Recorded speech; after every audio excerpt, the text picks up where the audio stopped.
নির্বাচন ঘোষণা হওয়ার পরের দিনই রবিবার সূর্য প্রচার সারলেন কৃষ্ণনগর লোকসভা কেন্দ্রের সিপিআইএম প্রার্থী এস.এম. স্বাদি। রবিবার বিকেলে কৃষ্ণনগর লোকসভা কেন্দ্রের অন্তর্গত কালীগঞ্জ বিধানসভার পলাশী এলাকায় মিছিল করে ভোট প্রচার করেন তিনি। এই কেন্দ্রের তৃণমূল প্রার্থী মহুয়া মৈত্র তিনি এখনও কর্মী বৈঠকের মাধ্যমে প্রচার চালাচ্ছেন। বিজেপির পক্ষ থেকে এখনও পর্যন্ত এই কেন্দ্রের প্রার্থী ঘোষণা করা হয়নি। সেদিক থেকে নির্বাচনী প্রচারে অনেকটাই এগিয়ে সিপিআইএম প্রার্থী।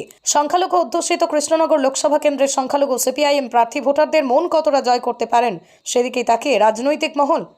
কালীগঞ্জ থেকে মালিক শেখের রিপোর্ট, জি নিউজ বাংলা।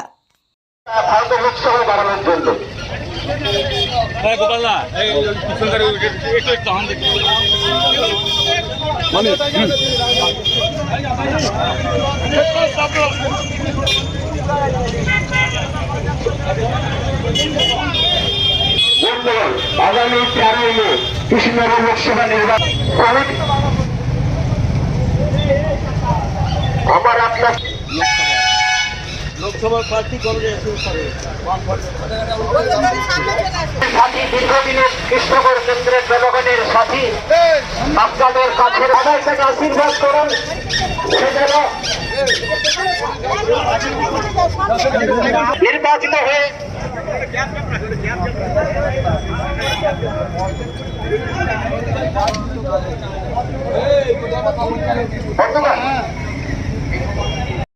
জীবন জীবিকার লড়াই, অধিকার রক্ষার লড়াই। এ লড়াইয়ে একদিকে লুটেরার দল যারা বড় বড় কোম্পানির কাছ থেকে জিনিসপত্রের দাম আকাশ ছোঁয়া, চাকরি নেই। আপনার এইসব দুঃখ যন্ত্রণার কথা লোকসভায় বলবে কে? তৃণমূল আর বিজেপি একই নীতি নিয়ে চলে, একমাত্র বিকল্প কমিউনিস্ট বামপন্থীরা।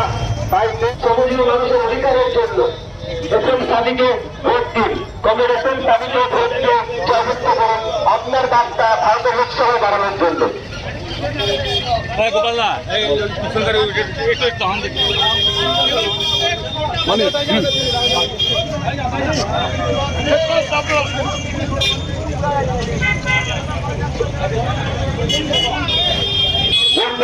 আগামী 13 মে কৃষ্ণনগর লোকসভা নির্বাচন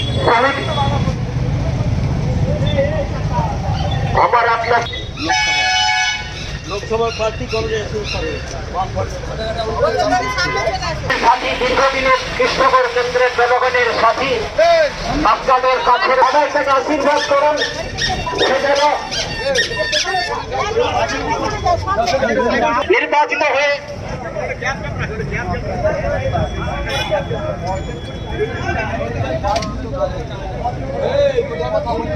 বন্ধুগণ